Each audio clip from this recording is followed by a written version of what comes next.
그 이제 약초유품 오늘 할 차례인데 한번 처음 펴보세요. 이 한글 법화경 사경책은 약초유품이 145페이지에 있고요. 그리고 한문 법화경 사경책은 이제 권수가 달라졌어요. 3권이에요. 우리가 신예품에서 정말 믿고 바르게 믿고 알고 가야 하는 것이 무엇인가? 정말 명심해야 되는 거. 그거는 절대 잊지 말아야 될 거예요. 우리 일생 일대에서 내가 지금 이제 환경이야 살아가는 환경은 다 각자 처소마다 이제 여러 가지 차이가 있고 또 자기 형편도 이렇게 늘 똑같진 않거든요. 그래서 좀 형편이 나아질 때도 있고 좀 어려울 때도 있고 다 이런 굴곡이 있는데 어떤 그 형편 위치에 처하더라도 절대로 잊지 않아야 될 그것이 이 신해품에 이렇게 명징하게 나오죠. 그게 뭐였어요? 그 네 분의 성문 제자 스님들 그분들이 이제 사리불 존자가 수기 받는 거 보고 부처님께서 화택 비유해 주시는 거 보고는 이제 정말 나는 그냥 아라한가로만 만족해야 되는 줄 알았는데 나도 꼭 성불을 할 수 있다는 거구나. 그것을 잊지 말아야 된다는 거예요. 그래서 그 마치 뭐가 같냐고 하냐면 그 이제 네 분의 성문 제자 스님들이 그랬죠. 자기들 스스로 마음이 열려서 마치 그 어떤 아이가 아버지와 부모와 떨어져서 헤어져서 한참을 떠돌가 다니다 보니까 맨날 비록짓만 하면서 먹고 살거든요. 잘해야 품팔 때가 있으면 품팔이에서 먹고 살고 안 그러면 이제 막 동냥질해서 먹고 살아야 되는 그런 사람인데 그 사람이 실제 아버지가 아주 있어요, 없어요? 실제 아버지가 예? 있었죠? 그리고 그 아버지가 그렇게 똑같이 빌어먹는 위치에 있어요, 아버지가? 아니죠.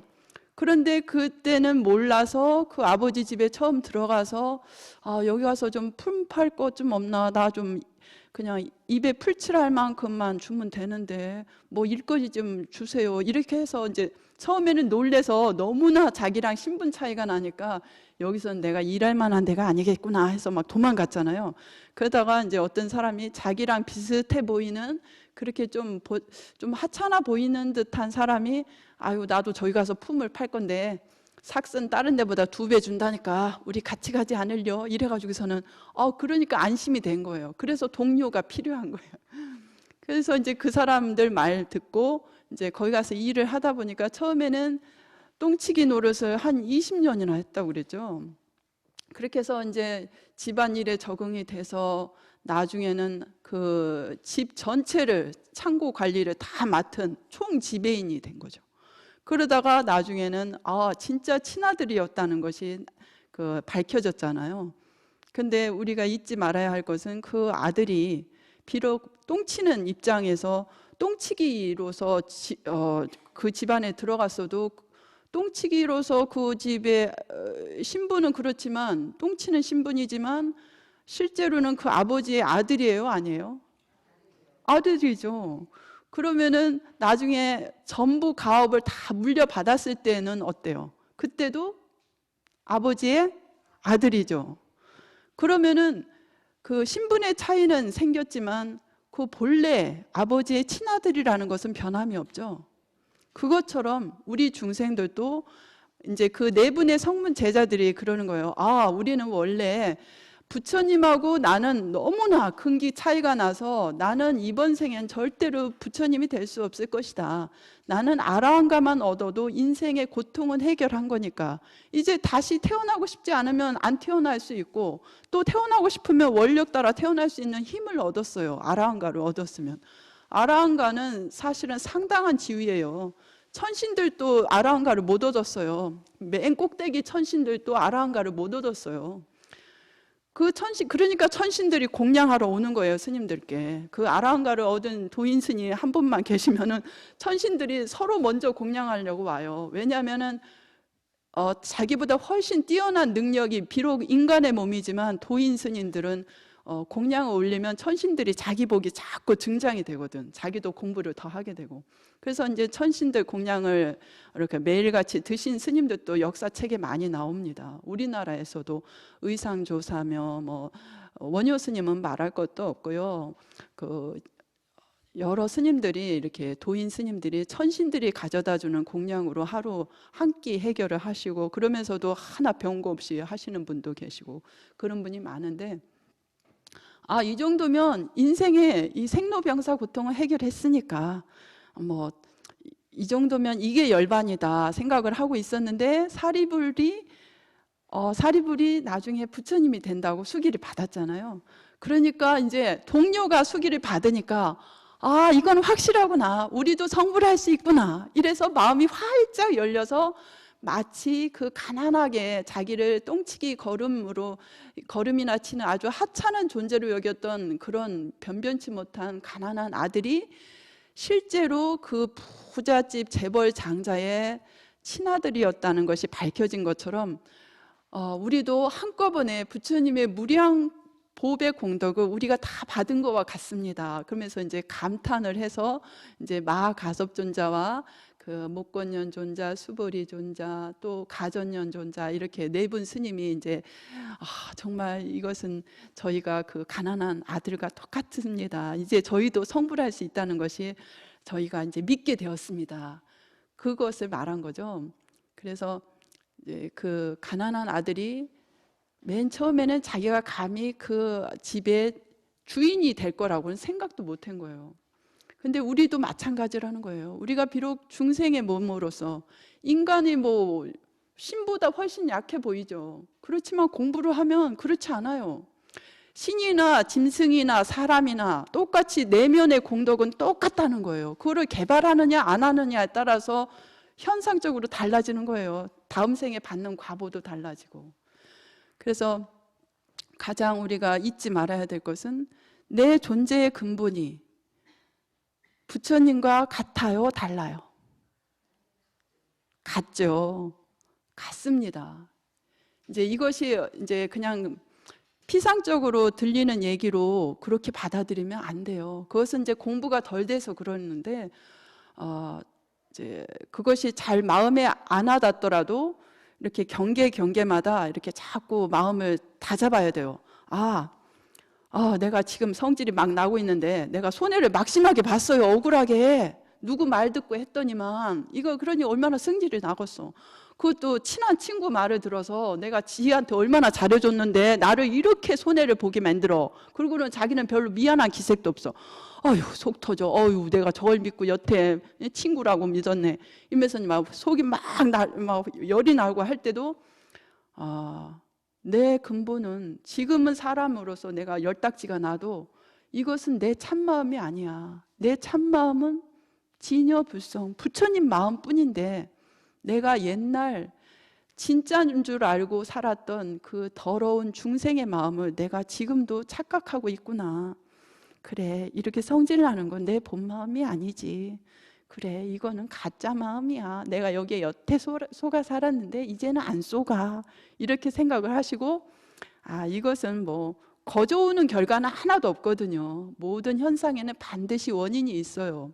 그러니까 이것은 어쨌든 내가 주의 깊게 살피지 못한 내 원인이 내 잘못이 먼저지 친구 탓은 아니다. 그것은 어쨌든 내 마음은 부처님인데 내가 마음을 부처님처럼 써야지 이렇게 성질 난다고 해서 이렇게 마음대로 성질 내면 되나? 이러면서 마음을 자꾸 부처님 생각하면서 돌려야 됩니다. 그러다 보면 그렇게 하다 보면 그것이 이제 내공이 쌓여요. 처음에는 아이고 내가 어떻게 부처님이요? 부처님 노릇하는 거 거짓말이지 이렇게 생각하면 이제 그렇게 하면 안 돼요. 사실은 우리가 거꾸로 아는 거예요. 우리가 지금 중생 노릇하는 것은 이거 그냥 내가 속아서 그러는 거예요. 이 성질 나고 내가 화딱지 나면 막 화부려야 되고 또 좋은 게 있으면 막 나도 갖고 싶고 이런 욕심이 나는 것은 내가 이것이 내 참마음이 아니다 이러면서 자꾸 자기 자신을 추슬러야 됩니다. 그래서 그렇게 하다 보면 우리가 반드시 부처님의 무량 보배 공덕을 다 좌지우지 할 수가 있겠어요? 없겠어요? 당연히 우리가 부처님이 되니까 좌지우지하죠. 모든 능력을 갖춥니다. 그래서 이제 그것이 마치 우리가 부처님은 못 되는 줄 알았는데 이렇게 부처님이 될 수 있다는 그 환희심으로 해서 이 성문 네 분의 성문 스님들이 이렇게 비유로 그 궁자의 비유를 들어서 이제 부처님께 어떻게 보면 체험 발표나 마찬가지예요. 자기가 느낀 것을 이제 부처님께 말씀드린 거죠. 그래서 부처님께서 그렇게 그 정도로 이해했으면 이것을 칭찬할까요? 이 비유가 적절해 보입니까? 아니면은 이상해 보입니까? 그렇죠. 정말로 부처님께서 애초에 말씀하시고자 했던 그 본질에 맞게 아주 타당한 비유잖아요. 그죠? 그러니까 이 약초유품에 보면 첫머리에 그 마가섭존자가 이제 대표, 이제 제일 나이도 많고 이제 대표로 해서 아이고 이제 가섭존자한테 먼저 하는 거예요. 착하고 착하도다 가섭아, 열의 진실한 공덕에 대해 잘 말하였나니 진실로 내가 말한 바와 같도다 하고 아주 정말 비유를 잘했다고 이제 칭찬을 해주시죠. 더욱이 열에는 다시 한량 없고 그지없는 아생기의 수많은 공덕을 가지고 있으니 너희들이 설사 한량 없는 억겁 동안 그것에 대해 말한다 하더라도 다 말할 수 없느니라 그랬어요. 그래서 부처님의 법의 공덕을 이제 그 부유한 장자가 가지고 있는 법의 창고에 비유를 했는데, 이 부처님의 법의 공덕은 우리가 이제 대표적으로 얘기하는 게 부처님의 32상, 80종호, 또 황금상 몸이잖아요, 부처님. 그래서 다 부처님은 황금으로 칠하잖아요. 그게 이제 32상 가운데 하나예요. 그 32상, 80종호며 무량 신통력을 가지고 있는데, 그 부처님이 가지고 있는 놀라운 그 공덕과 신통력에 대해서 말하려면요, 여기 말했죠, 한량 없는 억겁 동안을 쉬지 않고 말해도 다 못한다는 거예요. 그래서 마치 큰 바다 속에 큰 바닷물이 있는데 그 중에 물 한 방울 이렇게 튕기면은 그것 정도만, 그러니까 부처님께서 8만 4천 법문을 하셨는데 그 8만 대장경이 사실은 부처님의 무량 공덕 가운데 큰 바닷물 속에 물 한 방울 이렇게 튀긴 것밖에 안 된다는 거예요. 그리고 이 겁이라는 것은요, 겁의 단위는 엄청납니다. 얼마나 오랜 세월인지 몰라요. 근데 지금 시간이 없어서 이런 거는 나중에 시간이 많을 때 이제 상세히 설명해 드리고 그냥 넘어가겠습니다. 그래서 부처님께서 참 비유를 잘했다고 이제 네 분 스님들을 칭찬해 주셨어요. 그리고 이제 여기 조금 더 넘겨 보세요, 한번. 그래서 부처님께서 마치 이 세상에 나오시는 것은 우리가 이제 비가 오려면 먹구름이 이렇게 하늘이 찌뿌둥해지고 해는 들어가고 먹구름이 뭉글뭉글 이제 지상 가까이에 모이잖아요. 그래서 이제 하늘이 낮아진 것 같고 이렇게 습도도 높아진 것 같고 이러잖아요. 그러니까 부처님께서 세상에 나오신 것은 마치 이렇게 비구름이 가득 모인 것과 같다. 그리고 부처님께서 깨달음을 얻어서 중생들에게 법문을 하는 것은 이제 비를 내려서 온 사방군데, 비가 물론 이제 요즘에는 우리나라도, 이 좁은 우리나라도 윗지방에는 비가 오고 또 아랫역은 비 전혀 안 오고 또 아랫역엔 비 많이 오고 이쪽은 안 오고 이런 것도 있는데, 여기에서 부처님께서 말씀하시는 이 법문은 부처님의 자비한 법력에 의해서 나오는 이 감로 법문은 온갖 온 삼천대천 온 세계를 다 똑같이 평등히 내리는 법비예요. 그래서 이제 법비가 내리면은 그 비를 맞고 모든 산천 초목들이 자라잖아요. 그죠? 그래서 이제 비는 한 가지 맛으로 똑같이 평등하게 내리지만 그 받아들이는 나무의 근기나 이제 풀잎들 그 종류별로 그 비를 뿌리로 많이 흡수하는 나무가 있는가 하면 이제 아주 얕은 풀뿌리는 조금씩밖에 흡수를 못해요. 그래서 이제 그런 것이 저마다 중생의 근기 따라 차별이 있지, 부처님의 그 법비는 똑같이 평등하게 내리는 거죠. 그래서 부처님의 그 똑같이 내리는 일미평등한 법을 듣더라도 중생들은 저마다 자기가 처한 위치가 다르거든요. 내가 지금 만약에 어느 집에 대갓집 며느리로서, 며느리 또 장손집 며느리예요. 그래가지고서는 내일 모레 제사상 봐야 되는데 오늘 뭐 어디 놀러 가자면 그게 마음에 내키겠어요. 그리고 아무리 좋은 법문도 귀에 안 들어오죠. 내가 막 급한 일이 생겨 있으면. 그리고 또 어떤 사람은 이제 똑같이 공부를 배웠어도 이것은 이제 머리가 좋고 나쁘고 보다도 마음이 어느 정도 이렇게 정화가 되었느냐가 가장 이렇게 이해도가 차이가 나는 것 같아요. 그러니까는 IQ가 높고 낮은 것보다도, 그러니까는 마음이 모든 사람의 그 내면의 공덕은 똑같이 부처님의 무량, 진여, 불성 공덕이 다 갖춰져 있는데 그것이 이해하는 그 발현되는 것은 저마다 다 달라요. 왜냐하면 커온 환경이 다르고 또 이제 자라면서 좋아하는 취미가 다르거든요. 그러다 보니까 이해하는 것도 달라져요. 그리고 세상을 보는 안목도 달라져 있기 때문에 그런 데에서 똑같은 법을 들어도 받아들이는 그 이해 정도가 다르죠. 그러니까 똑같은 공사상을 설해도 어떤 사람은 초기에 이해가 부족한 사람들은 공의 얘기를 들으면 모든 것이 공하다 하니까 다 무상하고 뭐 하나 노력할 필요도 없네. 어차피 다 똑같고 다 무상하게 다 변천해서 다 죽는데 뭐 노력할 필요가 뭐 있어. 이건 완전히 뭐 니힐리즘 막 허무주의에 빠져가지고 불교는 굉장히 부정적으로 세상을 보고 굉장히 허무주의에 빠져 있다. 이래 생각을 하고 공을 이해한 사람들이 있었어요. 이제 이해 그 차원이 낮아서 그래요. 근데 그래서 이제 이 사실은 다른 성문 제자들도 공을 그런 식으로 해서 이제 번뇌를 낼 필요가 없다. 그리고 모든 것은 공하니까 내가 탐심이며 이런 것도 사실은 내는 것이 부질없는 일이다. 이런 식으로 해서 어떤 좋은 마음조차도 나쁜 번뇌는 이제 당연히 내지 말아야지만 좋은 마음조차 일으키는 것을 그것도 다 허망하지 않나 이렇게 잘못 이해해서 그냥 그 공사상에만 빠져서 그냥 그래도 공이라도 제대로 이해를 하면 이제 아라한가는 얻는 거예요. 그 정도면 삼계 해탈을 하니까 더 이상 윤회는 안 받죠. 번뇌를 일으켜서 거기에 집착을 하면 윤회의 몸을 받는데 그렇지 않고 아라한가를 얻어서 이미 그런 것은 벗어났으니까 아이고 뭐 나는 이미 이제 벗어났는데 이 정도면 됐지 하고 이제 거기에 만족을 했던 거예요. 그런데 중요한 것은 그게 아니라는 거죠. 공의 진짜 의미는 그 공을 가장 잘 표현한 것이 한문으로 불이라고 들어보셨죠? 불이사상. 둘이 아니라는 거예요. 나와 너가 둘이 아니고 주관과 객관이 둘이 아닌 거예요.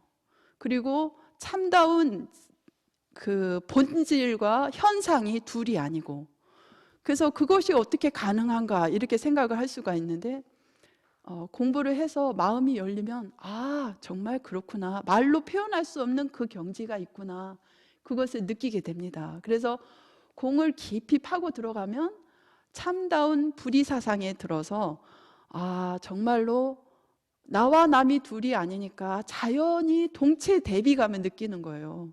그래서 다른 사람이 고통을 겪는 걸 보면 그냥 내가 더 속이 상해. 그러니까는 그냥 소승의 단계에서는 자기 집안 권속들 가운데 누가 아프면은 어미 마음에서는 내 딸이 내 아들이 아프면 내가 차라리 아픈 게 덜 괴로워. 쟤 아픈 거 보니까 막 내가 더 속이 상해 죽겠어. 그런 연민심에 느끼잖아요. 그런 것이 이제 집안 내만 머물지 않고 온 우주 법계로 확장이 되는 거예요. 모든 생명체를 다 존중하고 우리가 다 형제, 자매의 그 이제 깊은 유대감을 느끼는 거죠. 그래서 이제 저절로 보살의 행이 나옵니다. 자비 보살행이 나올 수밖에 없어요. 공을 제대로 공부를 하면. 근데 이제 그것을 성문 제자들은 그 공의 깊은 그 내면에 깃들어진 참다운 평등 평화에서 나오는 진짜 평등은 그 이제 거기에서 무량한 자비가 나오거든요. 우리가 공하면 모든 것이 똑같이 본질이 공하다 하면은 평등은 떠올릴 수 있어요. 근데 평등하다는 데에서 대자비심까지 떠올리기는 상당히 지혜가 깊어져야 되는 거예요. 그런데 이제 공부가 순연하게 그냥 순숙하게 잘 되면 자연스럽게 왜 발효가 되듯이 왜 잘 발효된 것은 저절로 향이 나는 것처럼 자연스럽게 자비심이 우러나는데 이제 한 단계 이제 머물러 있었던 거죠. 성문 제자들은 공을 터득한 데에서 만족을 하고 그냥 아라한가에서 그치려고 했는데 부처님께서 그것은 제대로 된 열반이 아니다. 그래서 너희도 진짜 다 성불할 수 있다. 부처님이 될 수 있다. 그러기 위해서는 필요한 것이 뭐냐면 내 동료 이웃들이 아직 깨닫고 있지 못하니까 그분들이 고통에 젖어 있잖아요. 깨닫고 있으면은 내가 고통을 당하더라도 이것은 분명히 어떠한 원인이 있다. 그래서 자기 잘못을 헤아려서 거기에 크게 상처를 받지 않거든요. 그리고 그 근본 원인을 고치려고 하지. 그렇지 않겠어요? 그렇죠? 그래서 참답게 깨달은 사람은 어떤 불행한 일이 닥쳐도 크게 그렇게 흔들리진 않아요. 여기에도 분명히 뭔가 합당한 이유가 있었으니까 이런 원인, 이런 결과가 온 것이지 그냥 원인 없는 결과는 없다. 그러니까 분명히 내 허물이 있을 건데 그것이 뭘까 하고 이제 조용히 자기 허물을 되돌아봐서 고치려고 하죠. 그러면 이제 크게 상처를 받지 않고 다시 일어날 수가 있는데, 그렇지 않고 진리를 모르는 사람은 이것이 왜 갑자기 이런 일이 생겼을까? 신이 나를 미워해서 그러나? 내가 뭔 잘못을 해서 누가 나한테 해코지를 한 건가? 이러고선 계속 남의 탓만 하는 거예요. 그러다 보면 근본 해결책이 안 되니까 계속 업이 두꺼워져서 자꾸 설상가상으로 나쁜 일이 계속 반복되는 거예요. 그러니까는 그런 사람들을 다 나와 다르다면은 그 사람은 뭐 못났으니까 아직 지혜가 부족해서 그러니까 하고 내비쳐 두지만, 정말 우리 본질이 똑같은데 그 사람이 깨닫지 못해서 저렇게 고통을 받은 거는 다 내 고통이란 말입니다. 그렇죠? 그래서 진정으로 공부를 바르게 한 사람은 동체 대비감을 느끼지 않을 수가 없는 거예요. 그래서 거기에서 저절로 자비사상이 나와요. 그래서 부처님께서 이제 지금 이제 처음에 비유품에서 화택의 비유가 나왔었죠. 그리고 신의 품에서 궁자의 비유 나오고, 지금 배우는 그 약초유품에서는 약초의 비유로서 중생의 근기가 이게 똑같이 내리는 비를 맞고도 받아들이는 그 풀잎이나 나무나 그 종류별로 다 그 물을 흡수하고 빨아들이는 정도가 다르잖아요. 거기에 따라서 성장하는 속도도 다르거든요. 그런 것처럼 중생을 이제 약초에 비유를 한 거예요. 그래서 이제 여기에 보면 세 가지 풀 종류가 나와요. 이제 상중하 이래서 작은 풀 나오고 중간쯤 되는 풀 나오고 또 아주 큰 풀이 나와요. 그리고 풀만 말하는 게 아니고 거기에서 한 단계 더 업그레이드 된 나무도 작은 나무 있고 큰 나무가 있죠. 그래서 이제 5가지 종류의 초목이 나오는데 이제 중생을 5가지 정도 이렇게 헤아릴 수가 있다는 거죠. 그래서 다 이제 같은 형제라도 다 저마다 다르잖아요. 기질도 다르고. 그래서 천차만별인데 그 천차만별을 뭐 끊임없이 분별하면 한두 끝도 없고, 이제 대충 클래스로 매기면은 초등학교, 또 중학교, 고등학교, 대학교, 대학원 수준 요 정도로 나눌 수 있다는 거죠. 그래서 요거 하기 전에 그래도 요거를 좀 해봐야 되겠다. 여기 한번요, 한문 사경책은 15페이지고요. 그리고 한글 사경책은 148페이지입니다. 148페이지 한번 펴보세요. 거기 보면 그 밑에 게 나는 열애, 응공, 정변지, 명행족, 선서, 세간의, 무상사, 조어장부, 천인사, 불, 세존이니라. 이제 부처님의 열애 10호죠. 왜 사람도 그러잖아요. 어떤 회장님 한 분 소개하려면 어디 회사 대표입니다. 이걸로 끝나지 않고 또 겸해진 거 많잖아요. 뭐 어느 복지회 뭐 재단 대표입니다. 뭐 어느 무슨 뭐 이렇게 칭호가 많잖아요. 그런 것처럼 이 부처님의 10가지 식부는 이 10가지 공덕을 다 갖춰져 있어서 이 10가지 칭호가 이렇게 다 붙여진 거예요. 그래서 요 상세한 설명은 이제 제가 그 불교 용어 나눠드린 거 있죠? 그거 참고해서 보시고요. 거기 보면 그 밑에 보면 제도되지 못한 자를 제도시키고 이해하지 못하는 자를 이해시키며 편안하지 못한 자를 편안하게 하고 열반을 얻지 못한 자로 하여금 열반을 얻게 하느니라. 이래 나왔죠. 그래서 부처님께서 그렇게 한다는 거예요. 중생들을 가르쳐서, 중생들을 성장시켜서 이렇게 만든다는 거죠. 그래서 이제 천태 스님, 지난번에 제가 말씀드렸는데, 수나라 때, 이제 사실은 천태 스님은 별명이에요. 천태산에서 공부를 했기 때문에, 이제 만약에 제가 어디 북한산에서 공부를 하면, 그 북한 스님, 북한산 스님, 이래 하다 보면 줄여서 북한 스님 이러잖아요. 그런 것처럼 이제 그 지명이나 아니면 산에 그 스님이 거주하는 산이나 그 지명 뭐 그런 거 이름을 사찰 이름을 따서 그 스님을 칭호하는 수가 있잖아요. 원래는 지의 스님이에요. 근데 천태산에서 공부를 오랫동안 했기 때문에 그냥 천태산 스님 하다가 이제 천태 스님으로 부르는 거예요. 근데 그 스님께서 공부를 하시다가 여기에서 힌트를 얻은 거예요. 부처님께서 중생을 제도되지 못한 자를 제도시키고 또 이해하지 못하는 자를 이해시키며 여기에서 우리가 왜 사홍서원을 부르잖아요.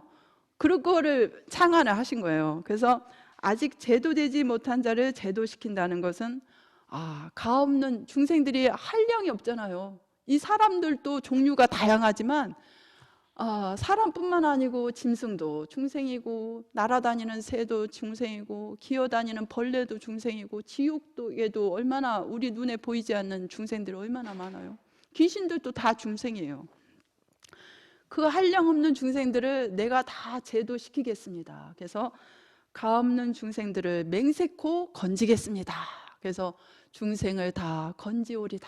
이렇게 우리가 노래로 그러잖아요. 그죠? 그렇게 하시고 이해하지 못하는 자를 이해시키며 여기에서는 번뇌가 무수하지만 정말 맹세코 번뇌를 다 끊겠습니다. 그렇게 이제 소원을 한 거예요. 그리고 편안하지 못한 자를 편안하게 하고 여기에서는 이제 법문은 듣는 사람, 못 듣는 사람도 많죠. 그래서 또 배워야 할 것은 평생토록 배워도 완전히 부처님이 되기 전까지는 완전히 배웠다고 할 수가 없어요. 그래도 법문이 한이 없이 끝이 없어도 맹세코 다 배우겠습니다. 그러니까 목숨이 끊어지는 동안까지라도 나는 배울 건 다 배우겠습니다. 그렇게 서원을 세우는 거죠. 그리고 열반을 얻지 못한 자로 하여금 열반을 얻게 하느니라. 부처님께서 그렇게 하신다는 건데 중생들에게 이제 중생의 입장에서는 이런 서원을 세워야 되겠다. 그래서 내가 아직은 열반을 못 얻었지만 열반이라는 것은 불도를 이제 완성을 하는 거죠.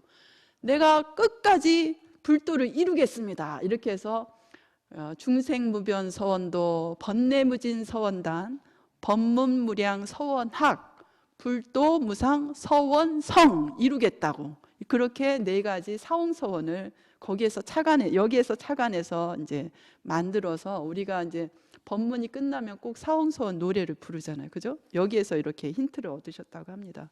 대단하시죠? 저 같으면 그냥 건성으로 넘겼을 텐데.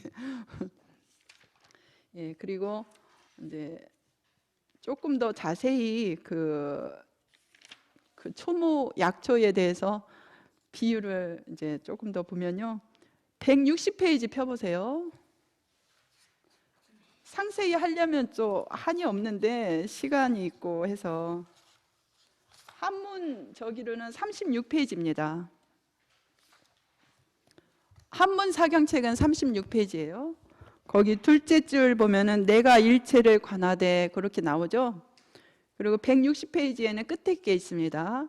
내가 일체를 관하되 이렇게 있는데 여기 보니까 부처님께서는 정말 비 내릴 때 요거 조금만 풀은 시원찮고 죽을 것 같으니까 너는 맞지 마라 이러면서 내립니까? 그러지 않죠. 하나 그런 차별 없이 평등하게 다 내리지만 그 받아들이는 중생의 근기가 하열하면 그 비가 내려도 뿌리의 힘이 약해서 못 받아들이면 더 클 수가 없는 거예요.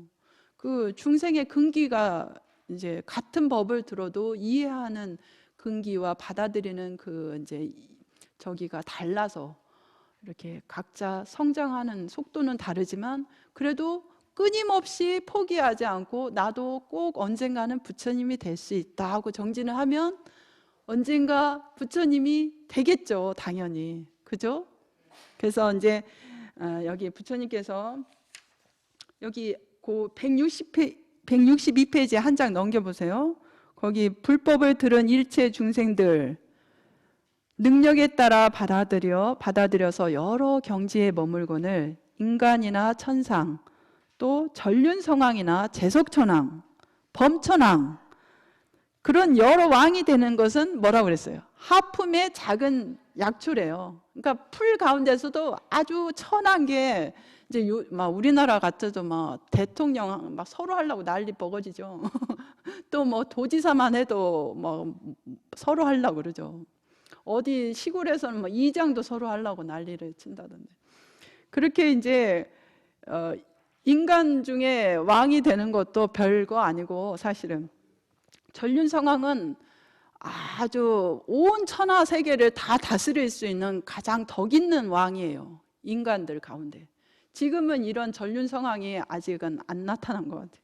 그래서 그분은 그냥 가서 한번 그 자리에 서기만 해도 반대했던 사람도 다 그 덕에 눌려서 감히 반대를 못할 그만큼 그냥 복을 많이 지어서 원래 많이 베풀어 주잖아요. 그러면 그 사람한테 많이 하염없이 받으면 그분을 거역을 못해요. 그래서 보시가 좋다는 거예요.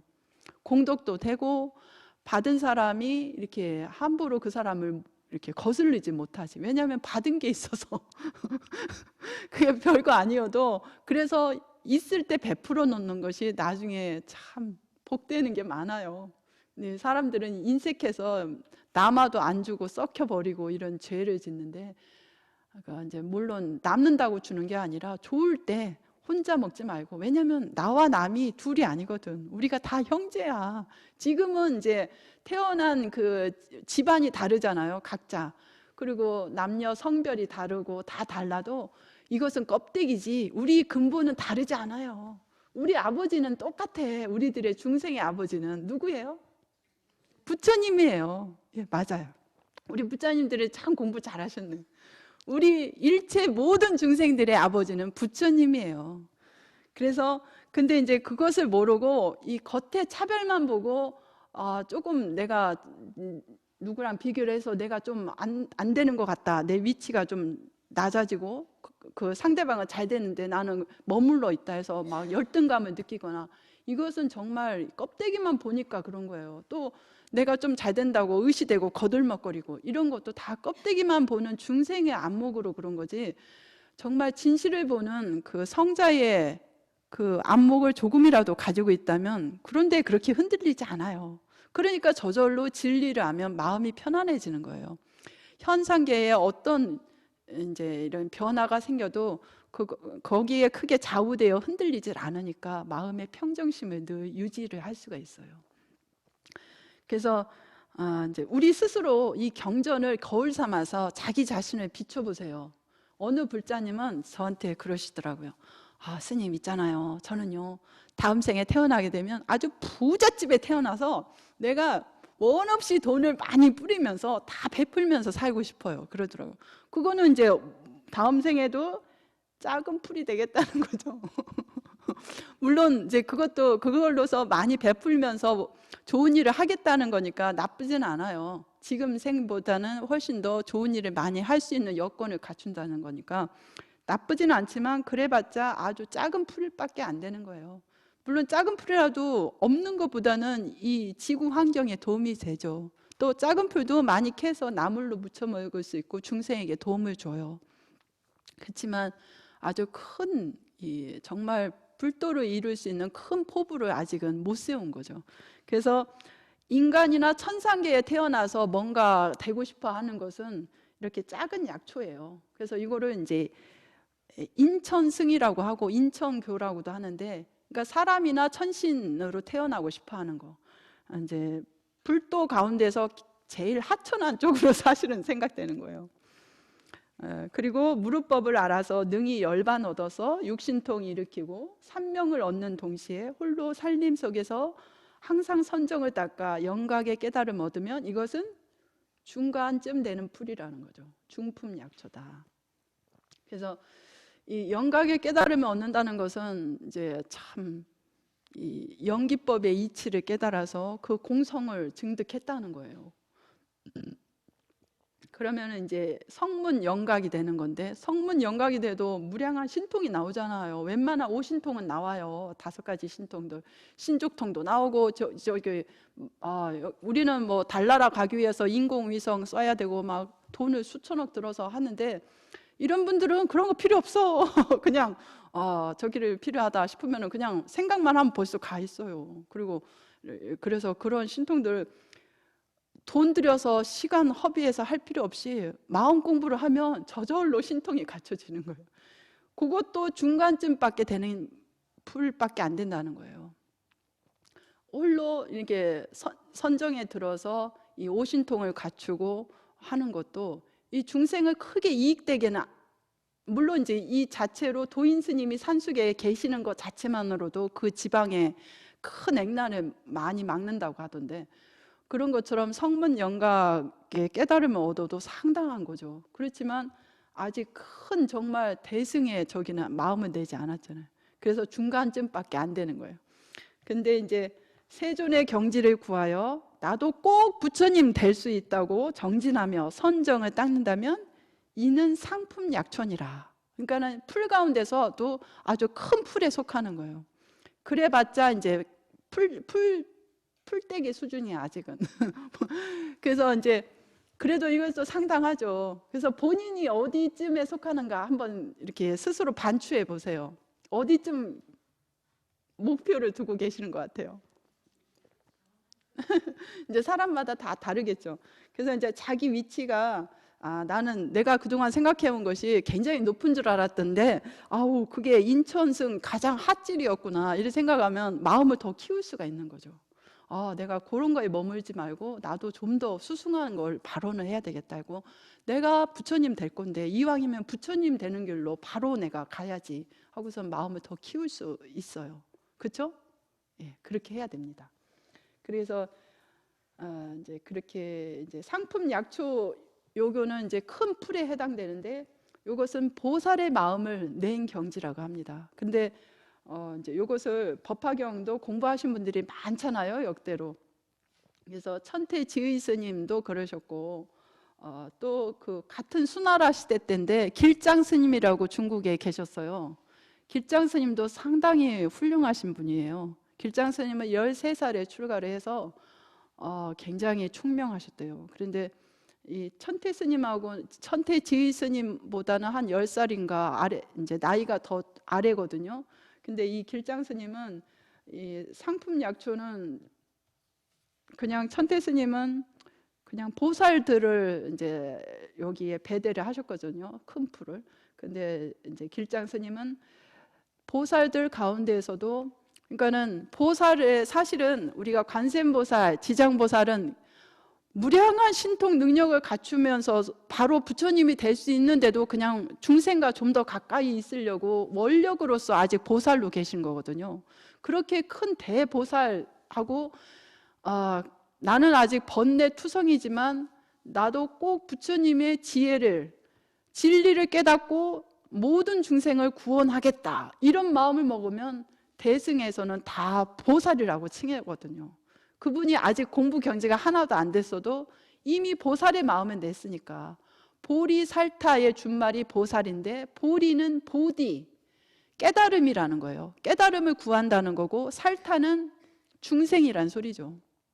그래서 보리를 깨닫고자 마음을 먹은 중생이다, 이제 유정 중생이다 해서 보리살타, 이것을 줄여서 우리가 보살하는데, 우리가 보살할 때는 반드시 그냥 조그만 아주 하찮은 거 뭐 승진 좀 잘 되고 돈 많이 벌고 막 사람들한테 인기 높아지고 이런 걸로 만족해서는 그런 사람은 보살이라고 안 불러요. 정말 위대한 부처님의 큰 깨달음을 나도 꼭 이루겠다. 그리고 그렇게 돼서 이렇게 완전히 진리를 체득해 보면 중생들의 성품과 부처님의 성품이 둘이 아니거든요. 근본 바탕은 똑같은데 중생이 자기가 부처님인 걸 몰라. 본래 근본이 부처라는 걸. 그래가지고 그 신의 품에서 그 궁자의 아들이 아니죠. 장자의 아들이죠. 그래서 가난하게 자기를 뭐 똥치는 걸음 치는 사람으로 하찮게 여기고 심부름 시키면 심부름꾼이나 하는 그런 존재로 자기를 아주 하열하게 생각을 했잖아요. 그런 것처럼 자기 자신을 이렇게 막 하열하게 보는 것은 자기 마음이 크지를 못해서 그런 거예요. 그렇지만 근본에는 그 빙산의 일각처럼 그 겉으로 드러나는 것은 아주 하찮은 거지만 그 근본 드러나지 않은 우리 내면의 공덕은 다 부처님의 무량 공덕을 다 갖추고 있어요. 그것을 자각을 하면 어느 존재를 함부로 여기겠어요. 나 자신을 비롯해서 모든 존재마다 다 너무나 고귀하고 아름다운 존재예요. 너무나 귀한 존재죠. 근데 인연이 안 돼서 아직 자기가 나는 아직 그 부처님의 공덕을 이렇게 지금 이런 법문을 들으면 정말 나는 아직은 지금 IQ도 뭐 한 120도 안 되고 뭐 얼마 되지도 않으니까 뭐 별 볼 일 없는 걸로 아주 하찮은 존재인 줄 알았는데 그 내면에는 개발되지 않은 무량한 자원이 있는 거예요. 그것을 누구나 다 가지고 있는 거예요. 부처님의 법의 공덕 창고를 다 가지고 있는데 내가 나를 너무나 소홀히 생각을 했구나. 그리고 다른 존재도 지금은 벌레로 기어다니고 있지만 이것도 다 사실은 무량한 법의 공덕을 가지고 있어요. 근데 벌레가 될 수밖에 없는 원인을 지었기 때문에 이번 생에 벌레로 보이는 거예요. 그래서 우리가 어떤 벌레건 기어다니는 벌레건 보이지 않는 귀신이건 다 부처님의 가르침을 들으라고 일부러 경전 공부를 할 때는 이제 이렇게 소리내서 읽는 것이 더 공덕이 된답니다. 속으로만 읽으면 자기 자신과 내면에 있는 세포들 그런 저기만 하지 그것도 이제 영특한 귀신들은 속으로 읽어도 이 천신들은 알아듣는데요. 저 사람이 아주 깊이 있게 공부를 한다는 걸 그래서 굉장히 존경을 하죠. 근데 하천한 귀신도 있거든요. 아주 천한 귀신들이 있어요. 수준이 낮은. 그렇지만 그런 귀신들도 소리를 내어주면서 읽으면 조금이라도 알아듣거든. 그래서 귀신들이 왜 영리를 하냐면 몸뚱이가 없기 때문에 식이 밝아요. 인간보다는. 그래서 이왕이면 소리를 내서 읽으면 그 집안도 편안하고 그 동네도 큰 사고가 없다고 그러잖아요. 그래서 우리가 부처님 대승경전은 가능한 한 일체 중생을 구원한다는 생각으로 나 자신뿐만 아니라 공부하는 나 자신을 포함해서 모든 중생을 이 법문으로서 다 구원이 되면 좋겠다. 해탈이 되면 좋겠다. 정말 고통에서 다 벗어나면 좋겠다. 이런 마음으로 몇 페이지를 읽더라도 큰 소리로 읽으십시오.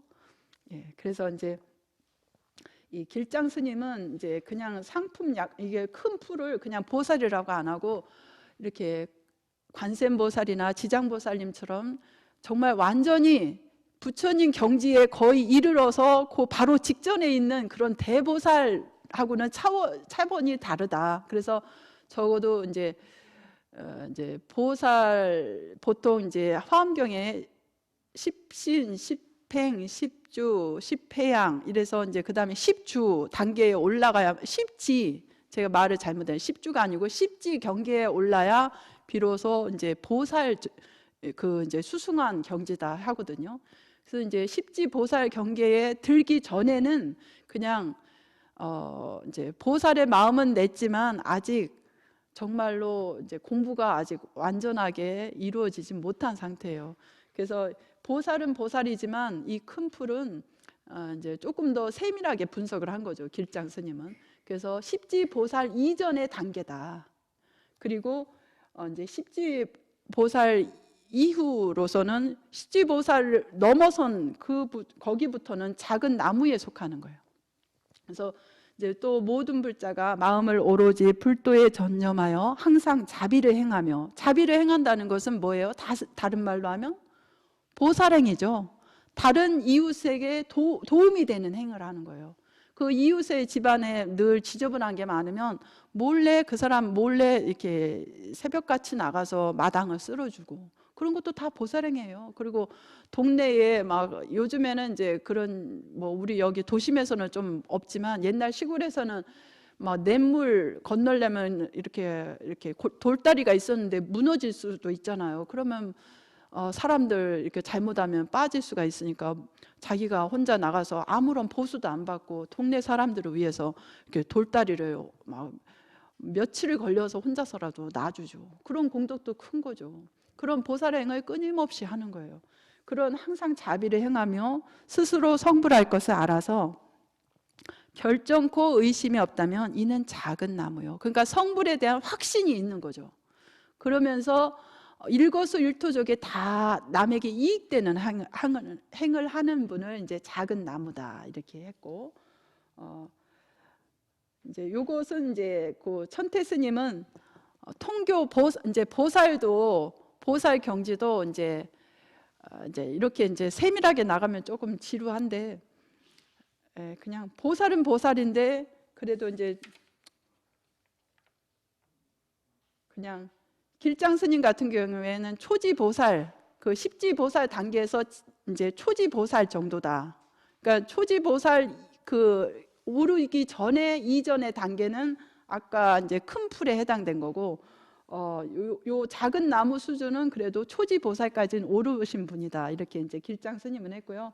천태 스님은 이제 통교보살이다 했는데, 통교라는 것은 뭐냐면 삼장, 뭐 또 통교, 별교 이런 구분이 있는데, 이런 거는 사실은 좀 나중에 세밀하게 시간이 많을 때 설명을 해야 될 것 같아요. 그러니까 통이라는 것은 깊고 옅은 가르침을 다 통틀어서 가르침에 설한 거다 이런 건데, 그 정도 수준이라는 거죠.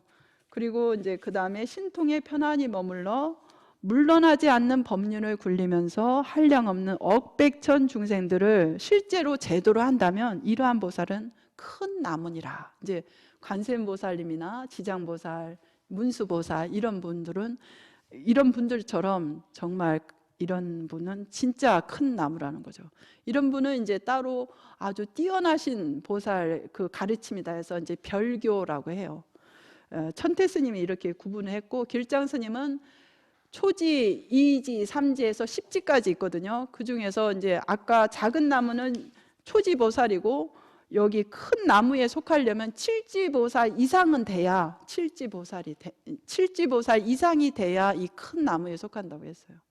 그러니까 칠지보살, 그 팔지보살 되면 이제 불태전, 부동지거든요. 그래서 그 정도 돼야 정말로 중생을 원 없이 이렇게 제도할 수 있는 그런 큰 대보살이 된다는 거죠. 그래서 이제 여기 그런 걸로 해서 우리가 이제 살펴봤고, 조금 더 이제 끝에 게 보면은 마지막 게 이제 너희들을 위하여 가장 참된 진실을 말하건대 여러 성문 대중들은 모두 진짜 열반을 얻은 것이 아니다. 아라한가만 얻어서 신통이 있다고 해서 그것이 다가 아니라는 거죠. 그래서 너희들이 닦아야 할 바는 바로 보살도이니, 예, 여기 아주 명징하게 나와 있어요.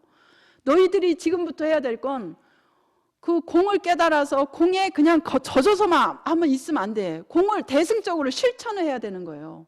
정말로 동체 대비감을 느끼면 저절로 실천이 나와요.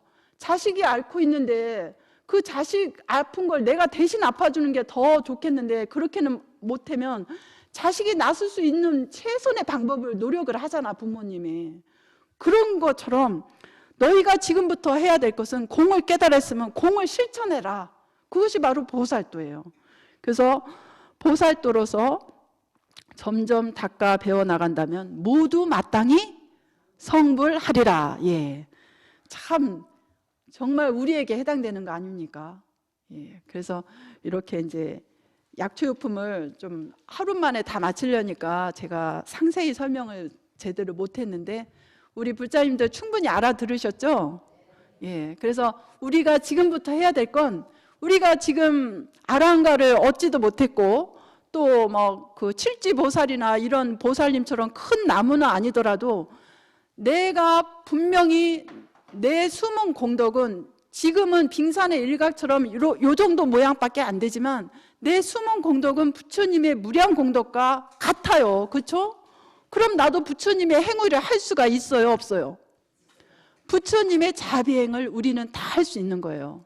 아셨죠?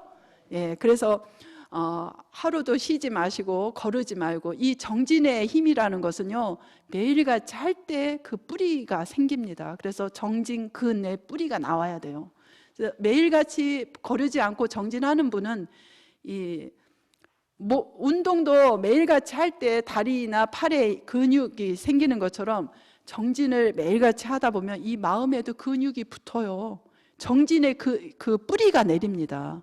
그래야 진실로 이 수행하는 우리 불자님이 되는 거예요. 아셨죠? 그래서 거르지 마시고 이제 다음에는 수기품을 다 나갈 테니까요. 수기품까지 다 써오세요. 예, 그러면 오늘 강설은 이것으로 마치겠습니다. 성불하십시오. 네.